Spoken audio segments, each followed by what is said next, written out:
Hello friends, नमस्कार साथियों। मैं इतिहासिका इतिहास के सफ़रनामा चैनल में आपका एक बार फिर से बहुत बहुत स्वागत करती हूँ एक लंबे अंतराल के बाद। तो कुछ शुरुआत में ही साझा करना चाहूँगी कि बहुत सी दफ़ा आपने मुझे एज अ टीचर आप सभी को मोटिवेट करते हुए देखा होगा, सुना होगा। जिन्होंने इन पर्सन मेरी क्लासेस ली हैं वो जानते हैं कि मेरी पर्सनालिटी किस तरीके की रही है और उन्हें मेरे द्वारा किस तरीके से मोटिवेट किया गया।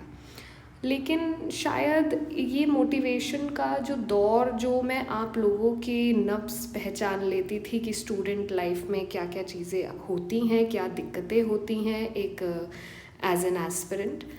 क्योंकि वो ऐसा इसलिए है क्योंकि वो सारी चीज़ें मैंने भी कहीं ना कहीं अपने ऊपर लागू की या मेरे साथ भी बहुत इसी तरीके के एक्सपीरियंसेस रहे। लेकिन शायद भगवान को वहीं तक रुकना नहीं था। तो कुछ भी अच्छा होते ही उसके बाद एक नया चैलेंज जो है मेरे सामने आ खड़ा होता है। और इस बार ये जो गैप भी आया ये इसके लिए कोई एक्सक्यूज़ नहीं है, बट जीवन काफ़ी ज़्यादा उलट पुलट हुआ पिछले कुछ महीनों में।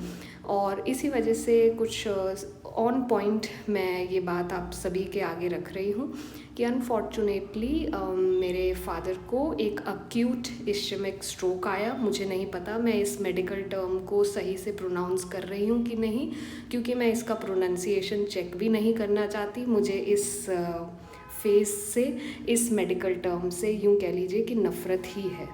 क्योंकि मेरे फादर और टचवुड मेरे पेरेंट्स बहुत फिट रहे इस एज तक जिसमें मैं अपने फ्रेंड सर्कल की बात करूं या नोन वंस की बात करूं। फीमेल्स में आर्थराइटिस, स्पॉन्डिलाइटिस और बीपी, शुगर, ये सारी चीज़ें बहुत आम रहीं पेरेंट्स को। बट मेरे पेरेंट्स इस सब चीज़ों से वंचित रहे थे।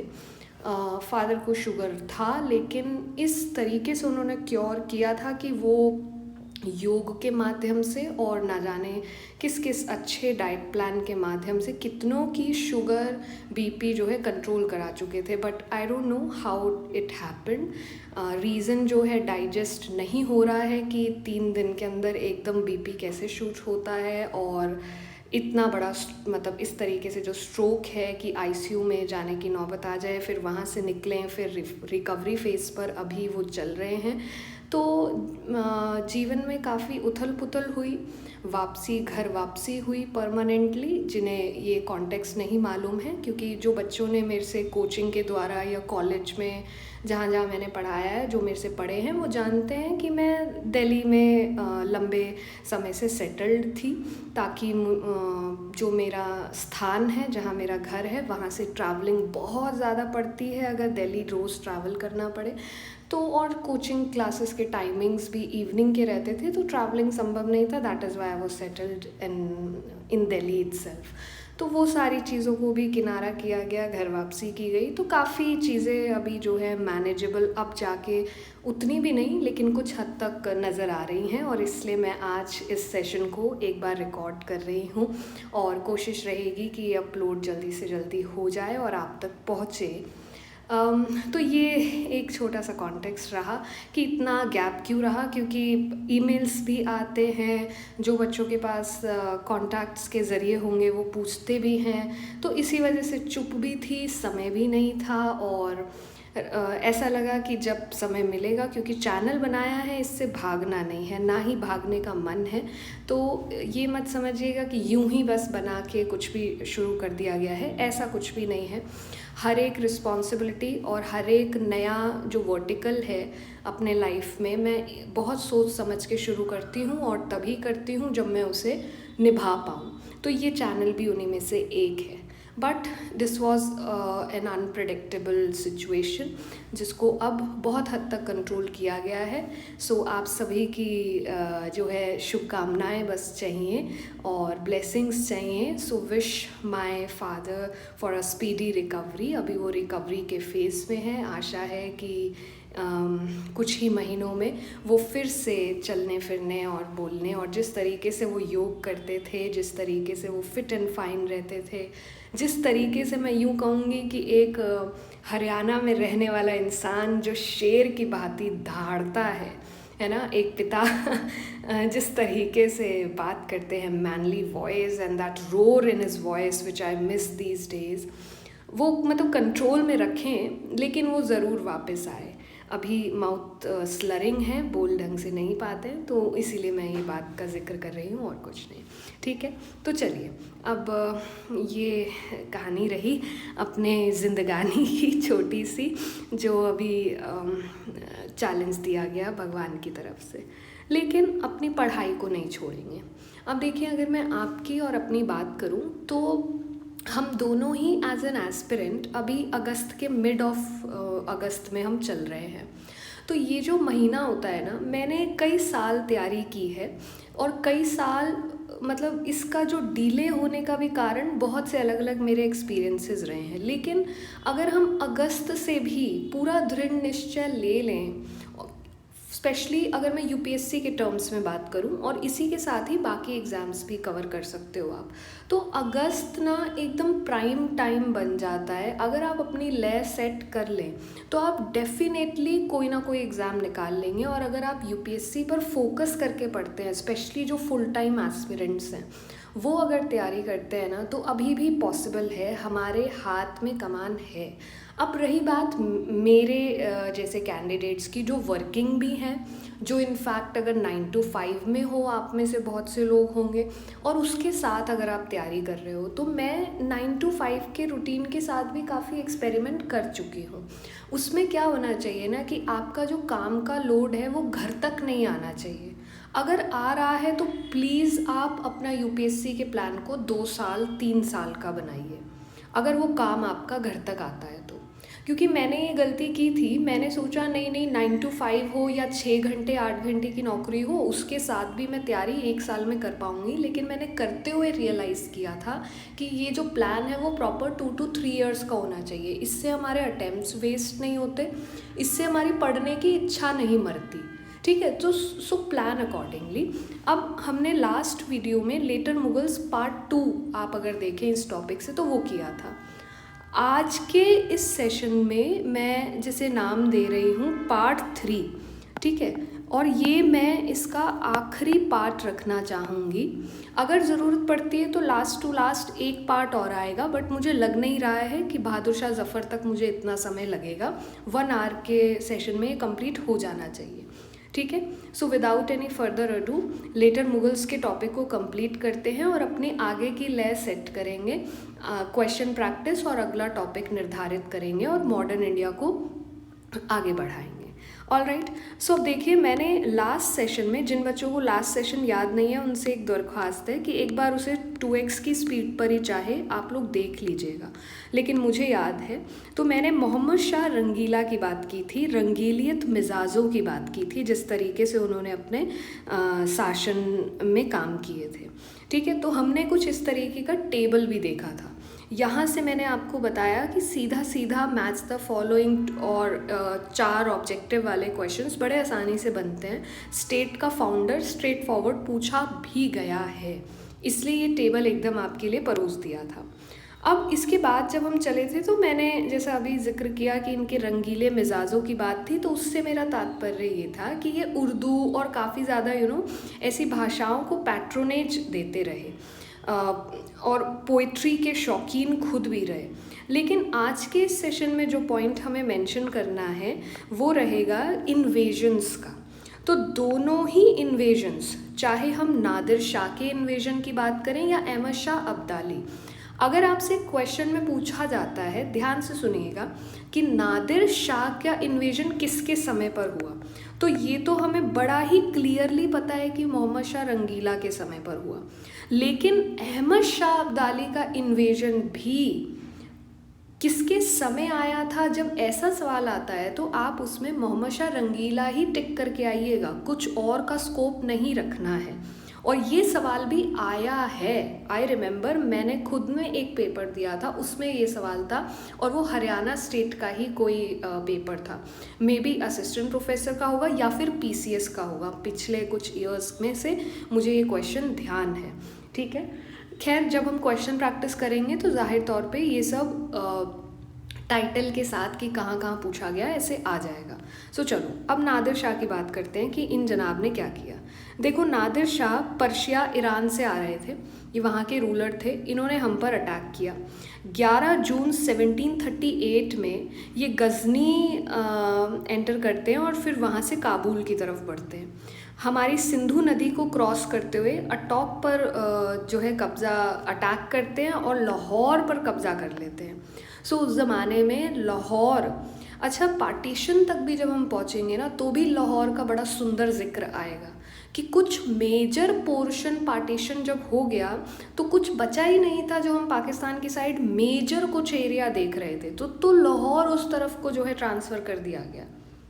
अब यूँ जड़ें तो एक ही है ना, जितना मर्जी लड़ लीजिए, लेकिन जैसे ही पार्टीशन की बात आती है तो दोनों ही देशों का जिक्र आना लाजमी है।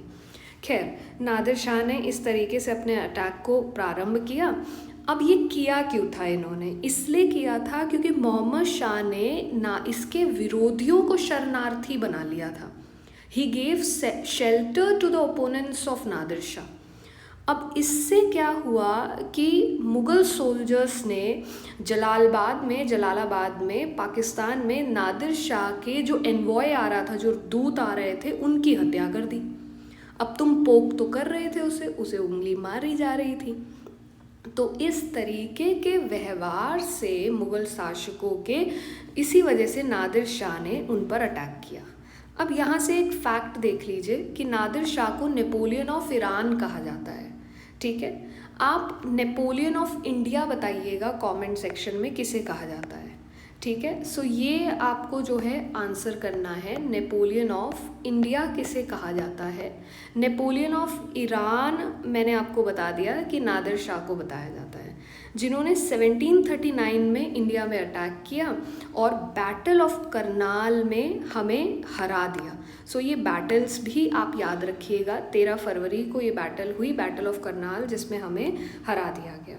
ठीक है, अब इसमें जो बैटल ऑफ करनाल में हमारी तरफ से, यूँ कहें कि भारत देश की तरफ से ही अगर एक आइडेंटिटी हम उस समय नहीं देख रहे थे भारत के रूप में, लेकिन मुग़लों की तरफ से जो हमारा नेतृत्व किया जा रहा था, ऐसा कहना ठीक होगा और बेहतर होगा कि मुग़ल आर्मी ने बैटल ऑफ करनाल में किसे रखा आगे? मोहम्मद शाह और मीर बख्शी खान, जो यहाँ के कमांडर थे, इनको मार दिया गया।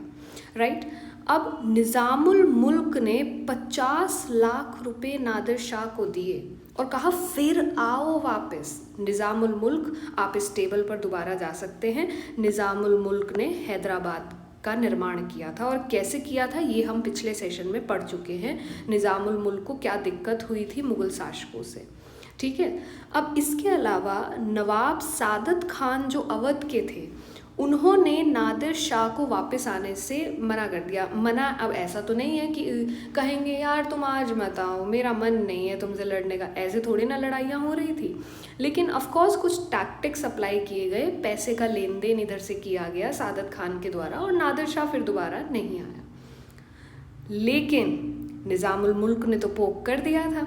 सो नादिर शाह थॉट कि चलिए वापस। अब नादिर शाह दिल्ली एंटर करता है 20 मार्च 1739 को, और अगले 60 दिन लगभग, एग्जैक्ट देखें तो मैंने यहाँ लिख दिया है 57 दिन, फॉर नेक्स्ट 57 डेज अंधाधुन लूट एंड प्लंडर किया गया। और इसी में ही उन्होंने खुतबा पढ़वा दिया और अपने नाम के सिक्के जारी करा दिए। यहीं से आपसे पूछा जाता है कि किसने मुग़ल थ्रोन तख्ते तौस, जो शाहजहाँ के समय पर बनवाई गई थी, उसे ये जनाब ले गए थे। आज जो करंट अफेयर्स में आप टॉपिक उठता हुआ देखते हो कि मोस्ट एक्सपेंसिव डायमंड कोहिनूर, जो रानी के ताज का नूर बढ़ाता है, वो कोहिनूर जो हमारे देश का है, वो नादिर शाह उठा करके ले गए थे। और उस ज़माने में उस कोहिनूर की कीमत 70 करोड़ थी। करोड़ों में बात हो रही है। तो ये राजशाही का आलम था हमारे देश में, इसलिए रईस देश जो है माना जाएगा। अब नादिर शाह के इस इन्वेजन से को ठंडा करने के लिए मान लीजिए, या थोड़ा सा बर्दाश्त करने लायक अगर हम देखें, तो मोहम्मद शाह ने मैट्रिमोनियल अलायंस बनाया। अपनी बेटी नसीरुल्लाह मिर्ज़ा का विवाह अपने नादिर शाह के बेटे से कर दिया। ठीक है। तो अब जो है जमाई जी का स्वागत तो करना पड़ेगा। तो थोड़ा मैट्रिमोनियल अलायंसेस उस ज़माने में पावर पॉलिटिक्स को देखकर किए जाते थे। नादिर शाह ने 20 करोड़ रुपए सादत खान से मांगे थे, जो कि वो दे नहीं पाए। सादत खान कौन? अवध के नवाब की बात हो रही है, ठीक है। सो सादत खान दे नहीं पाए और अवधी शान के खिलाफ ये हुआ कि वहाँ का नवाब पैसे नहीं दे पाया। सो ही हिमसेल्फ कमिटेड सुसाइड, आत्महत्या कर ली। ये आलम रहा नादिर शाह के इन्वेजन का। अब आगे बढ़ते हैं। जब हम अहमद शाह अब्दाली की बात कर रहे हैं तो यहाँ मैंने एक चीज़ पहले ही क्लियर कर दी जो आपको ध्यान रखनी है कि मोहम्मद शाह की रीन के समय ही, मतलब शासन के समय ही, नादिर शाह का सक्सेसर उत्तराधिकारी अहमद शाह अब्दाली आया था। और इसने अटैक कब किया था ये भी पूछा जाता है, 1748। शुरुआत में अहमद शाह अब्दाली को हराया गया राजकुमार अहमद शाह के द्वारा। और ये कौन सी लड़ाई में हराया गया था? बैटल ऑफ मणिपुर की लड़ाई में, सरहिंद के नज़दीक की लड़ाई लड़ी गई। लेकिन नादिर शाह का जो ओपिनियन था वो यहाँ पर ये था कि कहता है कि मैंने पूरे ईरान, तुरान और भारत में अब्दाली जैसे चरित्र वाला व्यक्ति नहीं देखा। अब देखिए, ये नादिर शाह का नैरेटिव था, क्योंकि वो उसका उत्तराधिकारी था तो तारीफ़ की जाएगी, ठीक है। और मतलब ऐसा ज़रूरी नहीं है कि उत्तराधिकारियों की तारीफ़ ही की जाए, लेकिन अपने पसंद का उत्तराधिकारी था तो तारीफ़ क्यों नहीं करेगा। और अहमद शाह अब्दाली को Durre Durrani, pearl of the age कहा जाता था। अब्दाली ने टोटल 7 बार अटैक किया, लेकिन इनमें से 3 अटैक शाह आलम सेकंड के समय थे, जो अगला मुग़ल बादशाह कहलाएगा। इसलिए आप लोग थोड़ा सा इसी चीज़ को संभाल के करिएगा कि अहमद शाह अब्दाली किसके समय आया था। ऐसा सवाल पूछा जा रहा है तो मोहम्मद शाह रंगीला आंसर सही माना जाता है, और जो कि है भी। लेकिन अगर आप अटैक्स देखें तो शाह आलम सेकंड ने इसका सामना किया है, वैसे अगर प्रैक्टिकली देखा जाए तो इसलिए कई बार बच्चे शाह आलम सेकंड को चुनाते हैं, जो कि गलत हो जाता है जब सवाल ये हो कि किसके समय आया था। तो किसके समय आने पर आपको मोहम्मद शाह रंगीला को ही अभी भी चुनना है। बेसिकली मोटी मोटी बात इतनी ध्यान रख लीजिए कि नादिर शाह हो या अहमद शाह हो, दोनों के इन्वेजन्स की शुरुआत मोहम्मद शाह रंगीला के समय हुई थी। इससे जो है हमारा मामला क्लियर रहेगा। अब देखिए, इसके अटैक्स की बात देखते हैं कि कैसे कैसे, कब कब, कहाँ कहाँ इसने अटैक किया। पहला अटैक मणिपुर, जो हमने अभी बात की कि बैटल ऑफ मणिपुर लड़ा गया, ठीक है, 1748 AD में। दूसरी लड़ाई इसने कब कहाँ की? पंजाब। तो ये जो मणिपुर का क्षेत्र हम कह रहे हैं ना, ये पंजाब के एम्बिट में ही आ रहा है। तो अगर आप इसे लेम लैंग्वेज में भी या फिर हल्का फुल्का भी अगर याद रखना चाहें बिना रट्टा लगाए, तो पंजाब का क्षेत्र याद रखिएगा जहाँ अहमद शाह अब्दाली इन्वेड कर रहा था। तीसरा अटैक भी देखो, तीसरा भी पंजाब में 1752 में है, ठीक है। तो 1748, 49 और 1752। चौथा अटैक ये करता है 56 से 57 की तरफ, मथुरा, वृंदावन, आगरा वाली बेल्ट को लूट के ले जाता है, और वहाँ पे ये आलमगीर सेकंड को कह देता है कि तुम शासन करोगे। और ये नाम बहुत ज़रूरी हैं। इमादुल मुल्क को मंत्री बनाता है, नजीबुद्दौला और मीर बख्शी को उनके मुख्य प्रतिनिधि चुन लेता है। So he made Alamgir second the emperor, Imadul Mulk the minister and Najibuddaula the Mir Bakhshi and chief agent, ठीक है। तो इस तरीके से ये गाड़ी इसकी आगे बढ़ रही थी। पांचवा अटैक अगर हम देखें तो ये लड़ता है मराठवाड़ से की जगह पर, 14 जनवरी 1761, थर्ड बैटल ऑफ पानीपत। ये तो हम बचपन से पढ़ते आ रहे हैं। मुझे याद है एक ऐड आती थी, एक बच्चा झूले पर बैठा है और वो याद कर रहा है battle of Haldighati, battle of Panipat, तीनों लड़ाइयाँ, इस तरीके से ना, प्रोमिनेंट बैटल ऑफ प्लासी, इस तरीके से जो भी प्रोमिनेंट बैटल्स रही वो रट्टा लगा रहा है। तो हिस्ट्री का रट्टा लगा लगा कर हुए बच्चे परेशान, इस तरीके की जो ऐड कुछ इस लाइन ऑफ थॉट पे बनाई गई थी। लेकिन मैं यूँ कहूँगी कि हिस्ट्री अब उन फैक्ट्स को रट्टा लगाने से बहुत आगे बढ़ चुकी है। हमारे साथ बहुत नाइंसाफ़ी हुई और इसमें मतलब बहुत हद तक उन लोगों के कारण नाइंसाफ़ी हुई जिन्होंने बस कुर्सी पर बैठना ज़रूरी समझा और उस चेयर पर बैठे बैठे बस चलिए खड़े हो जाइए, आप चैप्टर रीड करिए, फिर एक लाइन जहाँ से उसे रोक दिया जाए दूसरा बच्चा खड़ा हो जाए, दूसरा बच्चा रीड करे। तो ये जो शिक्षा प्रणाली रही ना, इसने एसएसटी की दुर्गति बहुत हद तक कर दी, जिसमें हिस्ट्री पर बहुत ज़ोर पड़ा और इसलिए बच्चों को ये सब्जेक्ट बोरिंग लगने लगा। लेकिन मैं यूँ कहूँगी कि आइए कभी हवेली पर ऑन अ लाइटर नोट, कि जिस तरीके से हिस्ट्री को पढ़ा जाता है, मैं तो कहूँगी कि मेरे प्रोफेसर्स ने बहुत ईमानदारी से काम किया। ग्रेजुएशन में स्पेशली क्या हिस्ट्री के नए नए आयाम, नए नए चेहरे दिखाए कि इंसान को प्यार हो जाए इतिहास के सब्जेक्ट से। तो आशा है वो जस्टिस मैं अपने इस सब्जेक्ट के साथ कर पाऊँ। ठीक है, तो अगर आप पढ़ेंगे ना इसे मन से तो बहुत इंटरेस्टिंग है। आप किताबों में गोते खाएंगे, इस तरीके की किताबें इतिहास के संदर्भ में लिखी गई हैं। चलो अब बहुत हुआ, ज्ञानवाणी मेरी चालू हो जाती है बार बार। छठा अटैक अगेन पंजाब 1762 में, और इसे कहा जाता है the famous second destruction major holocaust. 7th attack भी सिखों पर किया गया 1767 में। कौम ही ऐसी थी, लड़ते थे, मराठास हों, सिख हों, जाट हों, लड़ाई में सबसे आगे। और आज भी आप वो जो पैटर्न है बहुत हद तक आगे देखते हैं, with all due respect to the other communities. So Abdali के जो अटैक रहे, उन्होंने मुग़ल साम्राज्य की कमज़ोरी को सबके सामने ला दिया। ठीक है, और ये जो है ब्रिटिशर्स जब तक आ चुके थे तो बहुत हद तक उन्हें दिख रहा था कि एक साम्राज्य जो इतना विशालकाय साम्राज्य है वो कमज़ोर पड़ रहा है। हिंदी में भी आपको ये पॉइंट्स इतने में यहाँ पे दिख गए हैं। नोट्स जिनको चाहिए हों, ये इंस्टाग्राम का लिंक है और ये टेलीग्राम का कोड है, आप इसी के थ्रू ज्वाइन कर लीजिए। और आज जैसे ही अगर हम इस टॉपिक को कंप्लीट करते हैं, वैसे ही ये पूरे नोट्स आपके पास आ जाएंगे। अगर इसका प्रिंटेड वर्जन चाहिए तो वो भी इंस्टाग्राम पे अवेलेबल रहेगा नोट्स वाले वर्जन में। ठीक है, तो जो ऑनलाइन कॉपीज से पढ़ सकते हैं वो उसको एक्सेस कर लिया करेंगे, जो हाथों से लिखना चाहते हैं वो इस पीपीटी को ले लेंगे। ठीक है, पीडीएफ वर्जन में आपके पास आएगा तो सबके लिए ईजिली एक्सेसिबल हो जाएगा। अब चलो आगे चलते हैं। अहमद शाह बहादुर, मोहम्मद शाह की मृत्यु हो गई। मोहम्मद शाह की मृत्यु के बाद उनका बेटा अहमद शाह शासक बनता है। अब इसने क्या किया कि सफदरजंग को अवध का गवर्नर बना दिया। और अहमद शाह के दौरान, अहमद शाह तो बस नाम भर का शासक था, लेकिन उनकी जो माता थी क्वीन मदर उद्धम बाई, उनका बहुत ज़्यादा प्रशासन में दखल था।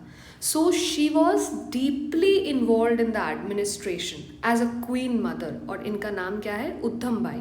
इसलिए ये भी आपसे पूछा जाता है कि किबला-ए-आलम किसे कहा जाता था।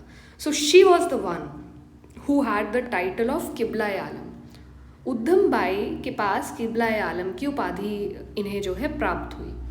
अब और भी इनके साथ बातें आई कि जावेद खान नवाब बहादुर का टाइटल था, इनका बहुत ज़्यादा लेना देना था। तो कई दफ़ा ना अगर आप इतिहास का पैटर्न देखें, जहाँ जहाँ आपको स्ट्रॉन्ग फीमेल्स मिलेंगी उनका किसी ना किसी के साथ जो है संबंध बताए गए। और इतिहास ने मतलब एक हद तक नाइंसाफ़ी भी कह लीजिए फीमेल वॉइसेस के साथ, क्योंकि जेंडर हिस्ट्री अपने आप में एक बहुत बड़ा ज्वलंत मुद्दा भी है, टॉपिक भी है, जिस पर काफ़ी रिसर्च अभी भी होती है। तो काफ़ी अलग अलग वर्जन्स देखने को मिलते हैं। जैसे हम अगर मेडिवल इंडिया जब शुरू करेंगे तो दिल्ली सल्तनत में रज़िया की बात आएगी, रज़िया के साथ भी यही हुआ। झांसी की रानी के बाद जब हम 1857 पढ़ेंगे, उनके साथ भी यही हुआ। हाल फिलहाल में पंडिता रामाबाई को याद किया गया न्यूज़ आर्टिकल में, उनके साथ भी यही हुआ। सो काफ़ी स्ट्रॉन्ग महिलाओं को समाज के लिए खतरा खुद रिफॉर्मर्स ने माना।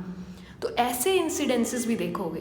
तो जब भी कोई महिला के इधर उधर की बातें जब उससे जोड़ करके की जाती हैं, तो ये इतिहास में भी हुआ है, जो आज आप देखते हो। बड़ी आसान तरीके से अगर किसी महिला को चोट पहुंचानी हो तो एक आसान तरीका है उनके चरित्र पर उंगली उठा देना, जो उनको अंदर तक झंझोड़ के रख देता है। तो ये तो आज भी चला आ रहा है और इसकी जड़ें काफ़ी पुरानी हैं. So we girls need to be very very very strong and we handle it on daily basis. So लड़कियां सब इस बात को और गहराई से समझेंगी, लेकिन अपनी पढ़ाई को और अपनी पोजीशन को इतना सशक्त बनाइए कि आपकी ज़िंदगी में आपकी इच्छा के अलावा कोई भी वो दायरा जो है क्रॉस ना कर पाए. चाहे आपकी वर्क प्लेस हो, चाहे पर्सनल लाइफ हो, wherever you are, maintain your own limits. Maintain and limits से ज़्यादा मैं कहूँगी कि एक ऑरा मेंटेन करिए, एक स्वभाव मेंटेन करिए, आव भाव और स्वभाव. ठीक है, तो ये यहाँ पे उद्यम बाई के साथ भी हो रहा था. अब आगे चलते हैं. अहमद शाह बहादुर मराठा चीफ्टिन के साथ, जिनका नाम मल्हार राव था, इमादुल मुल्क जिन्हें मंत्री बनाया गया, उन्होंने सफदरजंग को ही हटा दिया और खुद जो है इमादुल मुल्क वज़ीर बन बैठा. इस इमादुल मुल्क की जो जड़ें थी ना, ये अब देखिए किसके साथ जुड़ी हुई थी. निज़ामुल मुल्क अभी हमने पढ़ा था, हैदराबाद के निर्माता जो है यही रहे. सो निज़ामुल मुल्क का बेटा था. अब आप मुझे बताइए कि कुछ तो गड़बड़ है, दया वाली फीलिंग आ रही है इधर कि नहीं. इमादुल मुल्क निज़ामुल मुल्क का बेटा है और निज़ामुल मुल्क ने हैदराबाद का निर्माण किया है. क्यों किया था? क्योंकि मुग़ल साम्राज्य के साथ कहीं ना कहीं सामंजस्य बैठ नहीं रहा था, वो मिलन नहीं हो पा रहा था. तो ये जो इमादुल मुल्क अब जो वज़ीर बन के आया है ना, ये बहुत गुल खिलाएगा. इतनी आसानी से हम इसे नहीं जाने दे सकते, इतना हल्के में मत लीजिएगा इन्हें. अब अहमद शाह के दरबार की अगर हम बात करें तो कहा जाता है कि इनका जो हैरम था, जो इनके तरीके थे, जो कई मूवीज़ में भी मुग़ल राजाओं के हैरम्स की बात की गई. ठीक है, जोधाबाई का जिक्र उसी हैरम से निकल करके भी कई दफ़ा आता है ना. अब गाने याद आ रहे होंगे, फेमस एक्टर्स ने इसमें एक्टिंग की है, मूवीज़ काफ़ी बनी है. तो वही चीज़ हैरम की बात अहमद शाह के संदर्भ में की गई और कहा गया कि ये जनाब तो आधे से ज़्यादा समय तक, 4-4 महीनों तक वहीं रहा करते थे और महिलाओं से जो है जुड़े रहते थे. अब देखिए इनकी कमज़ोरी का आलम देखो कि इनको अगर अपने मिलिट्री मैन को, मिलिशिया को अगर इन्हें वेतन देना है तो अपने बर्तन बेचने पड़ रहे थे. तो ये जो अगर हम बार बार जो इल्ज़ाम लगाते हैं ना कि औरंगज़ेब की वजह से मुग़ल साम्राज्य ढह गया, बल्कि औरंगज़ेब से भी पुरानी जड़ें हैं. इतना बड़ा साम्राज्य एक शासक पर निर्भर नहीं कर सकता है. बहुत लंबा इतिहास है, दीमक की तरह बहुत सी चीज़ें खा रही थी, इसलिए इतना बड़ा साम्राज्य इतने समय तक चला भी और धीरे धीरे धीरे धीरे करके फिर जो एक दिन ऐसा आया कि बिल्कुल उसका नामो निशान जो है मिट गया. ठीक है, अब इसके बाद आलमगीर सेकंड आते हैं. 1754 से इनका शासन शुरू होता है, 1759 तक चलता है. 2 जून 1754 ऑन 2 जून 1754. अब यहाँ देखिए रोल इमादुल मुल्क का. इमादुल मुल्क अहमद शाह को हटा देता है और अब जो है अजीज़ुद्दीन को शासक बनाता है और ये टाइटल लेते हैं आलमगीर सेकंड का. तो ये भी आपसे पूछा जाता है कि अजीज़ुद्दीन एज इन आलमगीर सेकंड का टाइटल क्या था. सॉरी, ऐसे पूछा जाएगा कि ये कौन शासक थे, इनका मूल नाम क्या था. इस तरीके की चीज़ें जो हैं आपसे पूछी जा सकती हैं. So Alamgir first was the title of Aurangzeb, ये तो हमें पता ही है. तो अब देखो यहाँ पे जब ये इंसान आलमगीर नाम रख रहा है, तो ये जो नाम आलमगीर रखा गया तो ये किसके कहने पर चलेगा, है ना. तो यहाँ पर ये जो नाम है आलमगीर इसलिए रखा गया क्योंकि इन्हें औरंगज़ेब की भांति जो है शासन करना था. अब्दाली ने अपना जो चौथा अटैक है वो भी 1756 से 57 AD तक किया और पंजाब, कश्मीर, सिंध, सरहिंद, ये सारी जो जगहें थी ये हथिया ली. So this was the least mention about his attack. अब यहाँ से अगर हम आगे चलते हैं तो आलमगीर सेकंड के समय पर इमादुल मुल्क का जो रुआब था वो बहुत ज़्यादा बढ़ गया. एंड हेंस कहा जाता है कि मतलब अगर ये चाहें तो चूल्हा जलेगा, शाही चूल्हा, ना चाहें तो नहीं जलेगा. सो रॉयल प्रिंसेसेस जो राजकुमारियाँ थी वो महलों के पर्दों के का पीछा छोड़ करके भोजन के लिए शहर में निकल पड़ी, ऐसा आलम था इस समय तक। और आलमगीर बात क्या कर रहा था कि मैं तो औरंगज़ेब की भांति शासन करूँगा। इतना भी आसान नहीं था, पहले अपनी भांति तो शासन कर लीजिए, है ना। तो इसलिए ये हमें एक और सीख देता है कि हमें अपने जैसा भी बनना चाहिए। डेफिनेटली लर्निंग्स लेनी चाहिए अपने एंसेस्टर्स से, अपने इर्द गिर्द के लोगों से जो अच्छी चीज़ें मिले वो सीखनी चाहिए, लेकिन कहीं ना कहीं अपनी पर्सनालिटी को बरकरार रखते हुए, राइट। किसी की कॉपी नहीं बनना है, क्योंकि वो तो ऑलरेडी भगवान बना चुके हैं। हमें अलग बनाया है तो हमें अपने जैसा भी बनना है। सो आलमगीर सेकंड ने नवाब खान का टाइटल लिया, और नवाब खान का टाइटल दिया, बल्कि किसको, डुप्लेक्स को। डुप्ले को फ्रेंच गवर्नर, जब हम लड़ाइयों के बारे में पढ़ेंगे तो इनका जिक्र आएगा, तो इसलिए आप ये याद रख लीजिएगा। और 29 नवंबर 1759 को इसी इमादुल मुल्क के ज़रिए आप देख रहे हैं वज़ीर के द्वारा फिर से एक दफ़ा एक शासक मारा गया। सो 29 नवंबर 1759 में वज़ीर इमादुल मुल्क मर्डर कर देता है आलमगीर सेकंड का, और अब शासन करने के लिए आते हैं शाह आलम द्वितीय। अब देखिए मूल नाम, रियल नेम वाला क्वेश्चन यहाँ भी बैठता है। अली गौहर इनका मूल नाम था, और जब ये शासन करने आते हैं तो ये उपाधि लेते हैं शाह आलम की। So Shah Alam's real name was Ali Gauhar. ये पटना में थे। पटना से काफ़ी लोग होंगे भाई तैयारी करने के लिए, एस्पिरेंट्स ज़्यादातर इस जगह बिहार, यूपी बिहार से आते ही आते हैं, है ना। सो पटना में थे जब इनके पिता आलमगीर सेकंड की मृत्यु हो गई, तो वहीं से इनकी ताजपोशी जो है कर दी गई। हाउएवर वज़ीर इमादुल मुल्क ने इन्हें दिल्ली नहीं आने दिया था। क्यों नहीं आने दिया था? क्योंकि इमादुल मुल्क को अपना प्यादा बिठाना था। तो दिल्ली में कामबख्श के पोते को मुहिउल मिल्लत, जिसका टाइटल शाहजहां थर्ड रखा गया, उसको बिठा दिया जाता है। सो दो चीज़ें यहाँ समझिएगा, शासक पूछा जाए, क्रोनोलॉजिकल ऑर्डर में लगाने के लिए आए तो आलमगीर सेकंड के बाद आप शाह आलम सेकंड को ही रखोगे कुछ समय के लिए, लेकिन इस बीच में मुठभेड़ जो होती है उसमें शाहजहां थर्ड के टाइटल से मुहिउल मिल्लत आता है। तो ये एक बहुत बारीक पॉइंट है जिसे आप क्रोनोलॉजी वाले क्वेश्चंस में हैंडल कर सकते हैं। सो शाहजहां थर्ड का जो रीन था ना, वो 10 दिसंबर 1759 से 10 अक्टूबर 1760 तक चलता है। तो आलमगीर सेकंड के बाद आप शाहजहां थर्ड का नाम भी कई किताबों में देखते हो, और फिर शाह आलम सेकंड का नाम देखते हो, लेकिन कुछ खास इनके शासन में हुआ ही नहीं, तो इसलिए मैंने इनको अलग से टाइटल दिया नहीं यहाँ पे। लेकिन अगर इतनी गहराई तक भी कोई जाता है, कोई सवाल अगर आपसे इस पर आता है, तो आलमगीर सेकंड, फिर शाहजहां थर्ड, और फिर शाह आलम सेकंड, ऐसे अपने दिमाग में फिट कर लीजिएगा। अब आगे क्या होता है कि 1761 से 70 तक मीर बख्शी नजीबुद्दौला जो है दिल्ली के डिक्टेटर की तरह फंक्शन करता है, और नजीबुद्दौला को उठाकर फेंका जाता है मराठाओं के द्वारा। So they were already fighting with the Mughal gentry. तो ये मराठा और मुगलों का इतिहास इसी वजह से काफ़ी पुराना रहा है, और अब तो आज तो हम बहुत ही ज़्यादा फोकस कर रहे हैं, एनसीईआरटीज़ जो नई आई हैं मराठास के ऊपर स्पेशल चैप्टर्स ऐड किए जा रहे हैं, तो वो भी एक अलग आइडियाज़ से चीज़ें निकल कर के आ रही हैं। अब शाह आलम सेकंड के समय पर ये वही शाह आलम सेकंड है जिसने बंगाल के नवाब मीर कासिम का समर्थन किया था। This is the same Mughal emperor who fought Battle of Buxar, which was fought against Britishers in 1764।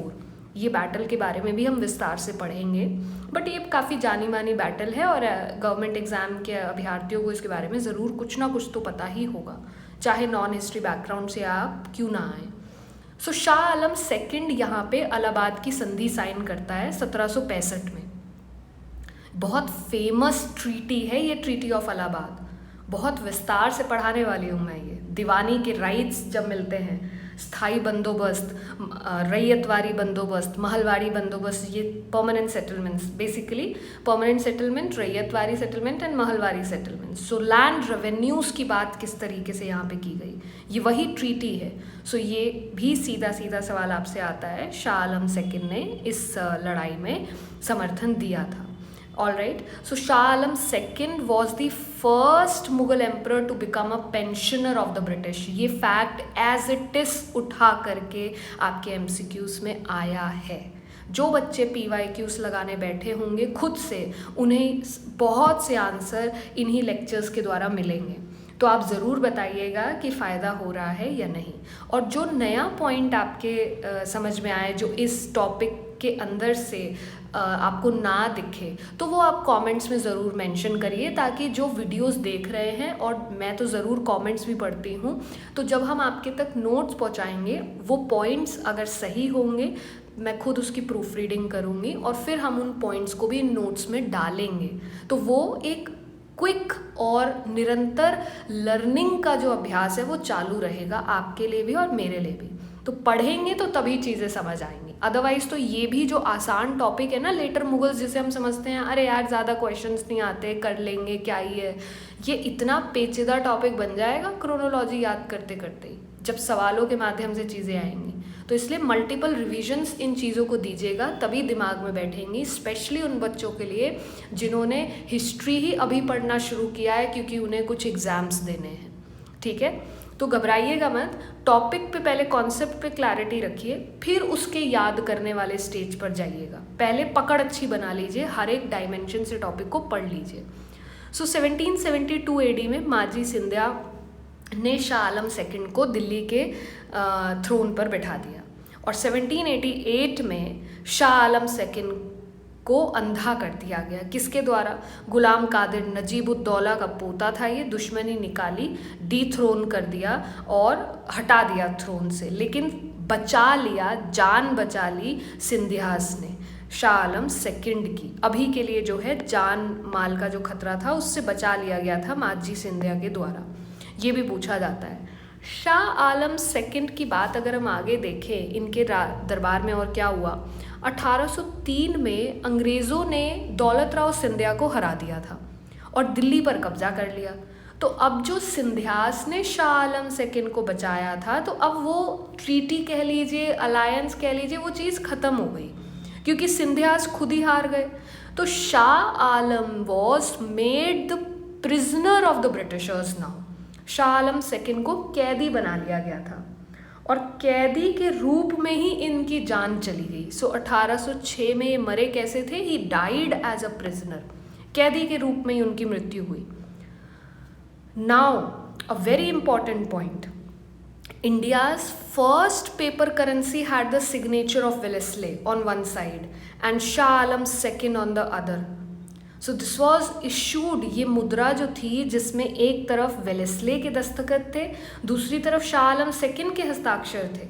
ये मुद्रा 1806 में बैंक ऑफ बंगाल द्वारा जारी की गई थी, लेकिन इस पर भी शिकंजा कसा जाएगा. तो इस तरीके से शाह आलम द्वितीय जो है चल बसे 1806 में.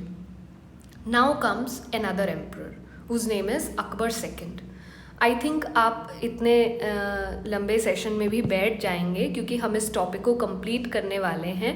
तो इसलिए मैं सोच रही हूँ पूरा ही रिकॉर्ड करके इकट्ठे ही अपलोडिंग पर डाला जाए, बेहतर रहेगा. देखते हैं, अपलोड होपफुली हो जाना चाहिए, इतना लंबा रिकॉर्डिंग भी. ठीक है. सो अकबर II की बात यहाँ पे आती है 1806 से 1837 में.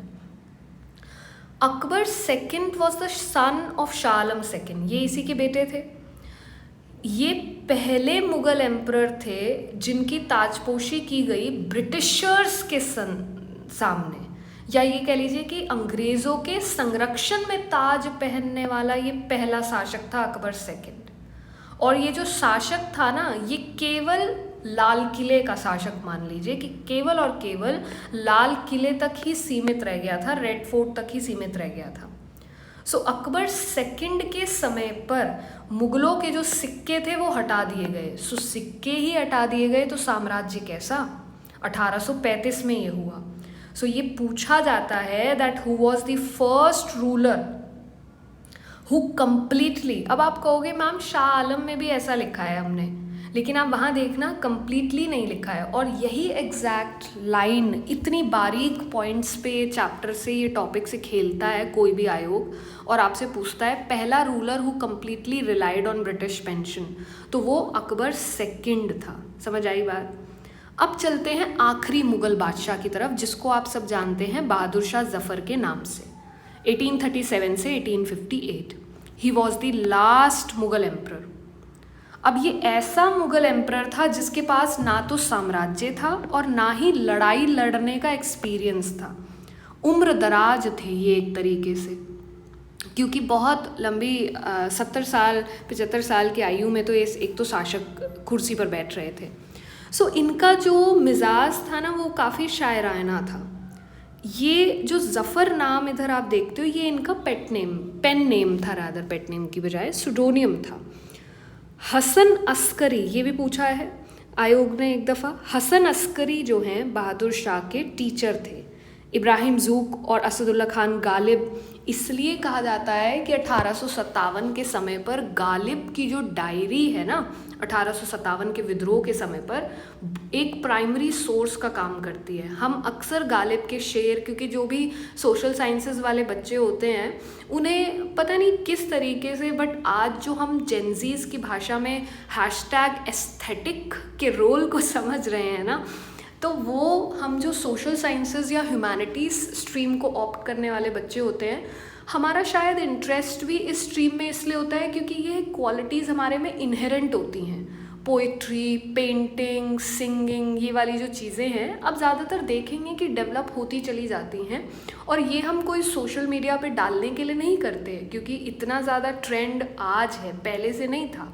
हम तो पढ़ाई पहले कर चुके हैं। सो हम लोग इनके शेरो शायरी हो, इवेंट्स हो, काफ़ी कॉलेजेस से रिलेटेड, यूनिवर्सिटी ऑफ दिल्ली में तो ये वाइब्स बहुत ज़्यादा रहती हैं। वैसे भी बहुत अच्छा एक्सपोजर कहीं ना कहीं ये यूनिवर्सिटी देती रही है, और ये कोई एंडोर्समेंट नहीं है क्योंकि बहुत से बदलाव भी यूनिवर्सिटी में आ रहे हैं, लेकिन जैसा हमारा एक्सपीरियंस रहा वही लोग शेयर कर सकते हैं, राइट। सो हर यूनिवर्सिटी का अपना अपना एक वाइब चेक रहता ही है। तो ये गालिब का जो प्राइमरी सोर्स की मैं बात कर रही हूँ, ये 1857 के विद्रोह पर आपको खुल के बताऊंगी कि क्या लिखा था गालिब ने 1857 के विद्रोह के संदर्भ में, और क्या पता शेर व शायरी के संदर्भ से भी आए हम, ठीक है। तो अगली बात यहाँ पे यही की गई कि हिंदुस्तान का बादशाह इन्हें बना करके 1857 में इनका चेहरा, इनका नाम हमने इस्तेमाल किया था। ऑल राइट, हिंदी में भी ये हिंदी माध्यम में भी यही सेम पॉइंट्स आपको अभी स्क्रीन पर दिख रहे हैं। मैं पहले ही बता चुकी हूँ, दोनों माध्यम के बच्चों को कोई दिक्कत आएगी नहीं, नोट्स भी दोनों में मिलेंगे और मैं पढ़ाऊँगी भी बाइलिंगुअल। अगर आज के सेशन में इंग्लिश वालों को कोई भी कोफ्त हुई हो तो वो बता दीजिएगा। अगली बार से I will take due care as well कि फॉर श्योर हिंदी में तो मेरा लेक्चर जा ही रहा है, इंग्लिश में भी उतना ही जाए, इक्विवेलेंट लाइन्स जो है इंग्लिश में भी ज़रूर जाए।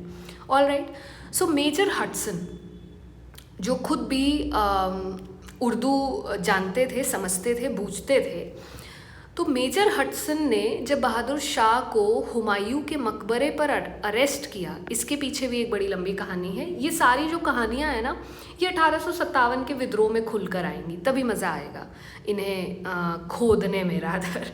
सो मेजर हडसन इन्हें पकड़ लेता है, कहता है, मेजर हडसन इनसे कहता है, दमदमे में दम नहीं, खैर मांगो जान की, ए ज़फ़र ठंडी हुई अब तेग हिंदुस्तान की। तो यहाँ जो आखिरी मुग़ल बादशाह था, आप उसका जवाब देखिए क्या था। इस पर ज़फ़र ने क्या जवाब दिया, गाजियों में बू रहेगी जब तलक ईमान की, तख्ते लंदन तक चलेगी तेग हिंदुस्तान की। तो आप ये मत समझिए कि कोई भी शासक यूं ही अपनी गद्दी ब्रिटिशर्स को परोस रहा था। कई बार हम जब छोटी क्लासेस में होते हैं ना, तो बच्चे अक्सर पूछते हैं कि अरे ऐसे कैसे हमने अपना देश ही सौंप दिया उन्हें। सौंपा नहीं था, बहुत स्टेजेस तक गुजरना पड़ा ब्रिटिशर्स को इतने साल हम पर शासन करने के लिए। इतनी आसानी से हम कोई वहाँ पे शाहरुख खान की तरह बाहें खोल कर नहीं खड़े थे कि आओ जी और हमारा देश ले जाओ। ऐसा कोई शासक नहीं करेगा, क्योंकि ये देश से ज़्यादा मैं कहूँगी मध्यकालीन भारत के अंत तक गद्दी की जो भूख थी ना, वो ज्वलंत मुद्दा थी। So we were not giving our land so damn easily. इस चीज़ को भी अपने दिमाग से निकाल दीजिएगा, ठीक है। तो अब क्योंकि इन्होंने सपोर्ट किया था रिबेल्स को, विद्रोहियों को इन्होंने समर्थन दिया था, तो इसलिए इन्हें गिरफ्तार कर लिया गया, रंगून भेज दिया गया, जहाँ पे इनकी मृत्यु हो जाती है 1862 में 7 नवंबर को। तब बहादुर शाह ने अपनी एक फेमस कविता लिखी थी जो कई दफ़ा फेमस एक्टर्स ने भी यूज़ की है मंचों पर। सो बहादुर शाह ज़फ़र की ये लाइंस हैं म्यांमार रंगून में जहाँ पे इनको निर्वासित किया गया, वहाँ से ये लिखते हैं, ना किसी की आँख का नूर हूँ, ना किसी के दिल का करार हूँ, जो किसी के काम ना आ सका, मैं वो बुझता हुआ चिराग हूँ। ये इस तरीके से लिख रहे थे। कितना है बदनसीब ज़फ़र दफन के लिए, 2 गज ज़मीन भी ना मिली कुएं यार में। So these were the emotions that were penned down by Bahadur Shah Zafar. और इसीलिए कहा जाता है बहादुर शाह ज़फ़र पर जो लोग रिसर्च करते हैं उन पर इसलिए ये लाइंस लिखी गई कि उम्र दराज मांग के लाए थे 4 दिन, 2 आरज़ू में कट गए 2 इंतज़ार में। यानी कि 4 दिन थे, 2 इंतज़ार में कट गए कि भैया शासन करने को मिलेगा, अभी बैठ रहे हैं गद्दी पे, और 2 उस दिन उस आरज़ू में निकल गए कि कभी तो करेंगे ही करेंगे। सो बहादुर शाह ज़फ़र का जो मकबरा है वो मोहम्मद शाह की जगह पर बना, लेकिन इनको जो दफनाया गया था वो रंगून में दफनाया गया।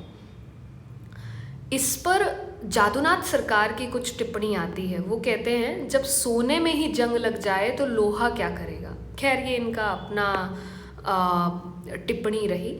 अच्छा, एक और सवाल जाते जाते भी, टॉपिक को ख़त्म करते करते भी हम कॉस्ट बेनिफिट रेशो जो है यहाँ पे देखते रहेंगे। ये जो एग्जैक्ट लाइंस मैंने लिखी है ना, ये बिहार पीसीएस से उठाई गई। इतना फैक्चुअल उन्होंने एक दफ़ा जो है पूछा था। सो इसलिए मैं इस पॉइंट को भी नहीं छोड़ रही हूँ, इसको भी पढ़ाते हैं। इन्हें 1 लाख रुपए पेंशन के रूप में मिला था।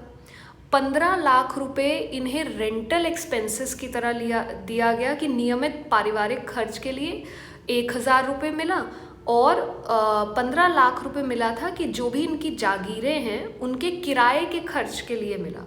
और देखिए, पारिवारिक खर्च एक शासक को मात्र 1000 रुपये दिया गया था उस ज़माने में।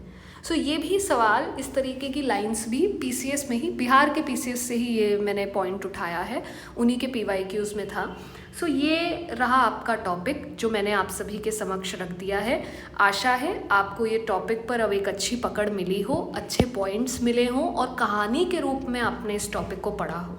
सो अब एक बार फिर मैं आपको बता रही हूँ कि ये हमारा इंस्टाग्राम चैनल का लिंक है और ये टेलीग्राम का है, जहाँ से आप नोट्स को एक्सेस कर सकते हैं, हिस्ट्री से जुड़े हुए मुद्दों को पढ़ सकते हैं, चाहे करंट अफेयर्स हो, चाहे मोटिवेशनल वर्टिकल हो, जो कि फिज़िकली जब मैं क्लासेस लिया करती थी कॉलेज और कोचिंग्स के अंदर, तो वो सब जो है वहाँ पे हम इतना ज़्यादा मोटिवेशन, केवल मैं जो बातें बोलती थी उसी से ही हो सकता था, लेकिन जो टेक के साथ मैं खेलना पसंद करती हूँ, जिस तरीके से वीडियोस मैं बनवाना चाहती हूँ, वो ये चैनल मुझे अनुमति दे रहा है। तो इसलिए मैंने साथ ही साथ मोटिवेशनल वर्टिकल भी आप सभी के लिए रखा हुआ है। सो आशा है ये टॉपिक अब आपके लिए जस्टिफाइड मैनर में पढ़ा दिया गया है।